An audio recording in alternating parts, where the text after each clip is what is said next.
हमारा channel STD with KPD में आप तमाम दर्शकों का स्वागत है। आज का टॉपिक लेकर आए हैं संधि। ये क्लास 6 से शुरू हो जाता है संधि पूछना, यानी क्लास 6 से लेकर 10th तक संधि पूछा जाता है बच्चों को एग्जाम में। तो आज हम इसको सरल तरीके से समझाने के लिए हम अपना व्यू लेकर आए हैं। हम चाहते हैं कि सरल से सरल तरीके से बताएं ताकि बच्चे इसे आसानी से समझ सकें। तो यहाँ पर दो वर्णों के मेल से जो विकार उत्पन्न होता है उसे संधि कहते हैं। तो हिंदी वर्णमाला में 11 स्वर हैं और 33 व्यंजन हैं। इस प्रकार से स्वर और व्यंजन मिलाकर के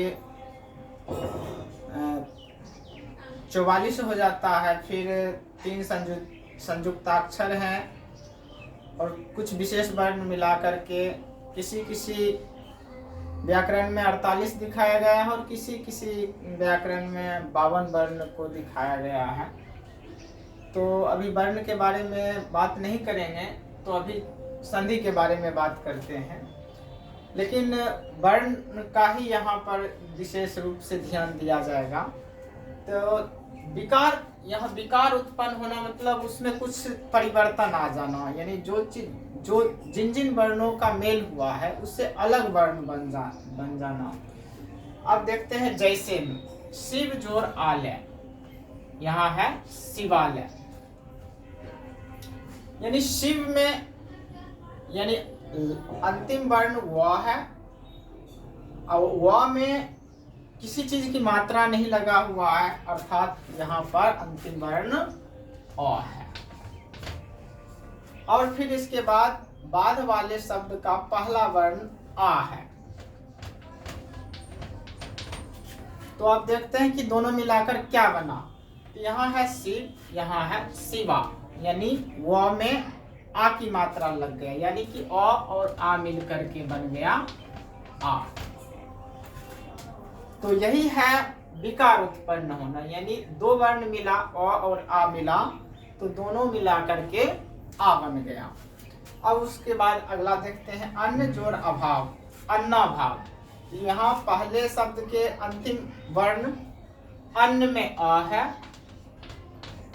और अभाव में अ है, और दोनों मिलकर क्या बन गया, अन्ना। यहाँ अन्न है, यहाँ अन्ना है, यानी आ है, यानी अ और अ मिलकर के बन गया आ।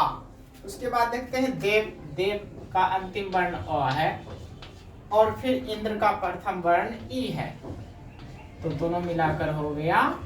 अब देव, यहाँ है देव और यहाँ है देवे, यानी व में ए की मात्रा है, यानी कि ये विकार उत्पन्न होकर के ए बन गया, यानी अ और ई मिल करके ए बन गया। यहाँ अब देखते हैं दिक जोर गज, यहाँ क हलंत है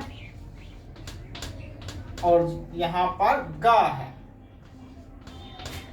तो यहाँ पर विकार क्या उत्पन्न हुआ कि क हलंत ग में परिवर्तित हो जाता है, ग हलंत में, यानी क हलंत बन जाएगा ग हलंत, और ये प्रथम वर्ण वैसे वैसे रह गया ग, यानी कि इसको इस तरह से भी लिखा जा सकता है, ग हलंत ग। उसी प्रकार मनः जो रथ, न है, न जोर रथ, यानी हो गया यहाँ पर नौर। यहाँ पर नौर, यानी कि कहने का मतलब है ये नौर पर ध्यान नहीं देना है। ये जो विसर्ग है उसके बाद र आया है, तो ये विसर्ग बन गया ओ, यानी विसर्ग बन गया ओ।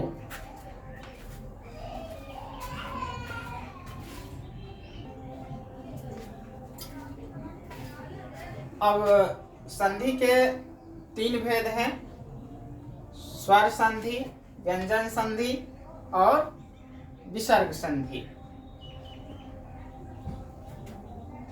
तो स्वर संधि में दो स्वरों के मेल से विकार उत्पन्न होगा, यानी कि दो शब्द ऐसा रहेगा जिसका अंतिम वर्ण स्वर रहेगा और दूसरे शब्द का प्रथम वर्ण स्वर रहेगा। तो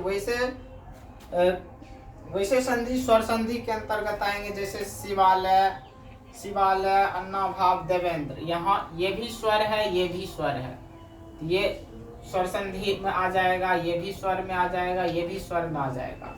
अब उसके बाद आएगा व्यंजन संधि।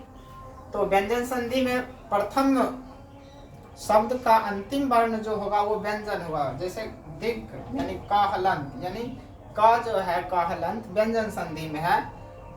तो इस तरह का व्यंजन संधि में आएगा। और फिर विसर्ग संधि यानी अंत में जो विसर्ग रहेगा, अह की मात्रा जिसमें लगा रहेगा, तो ये जैसे मनः जो रथ, मनोरथ, ये विसर्ग संधि के अंतर्गत आएगा। तो संधि के अलग अलग भेद, स्वर संधि, व्यंजन संधि और विसर्ग संधि के बारे में अगले वीडियो में बात करेंगे विस्तार से। और अगर अच्छा लगा हो तो हमारे चैनल को लाइक और सब्सक्राइब करें। मिलते हैं अगले वीडियो में, तब तक के लिए धन्यवाद।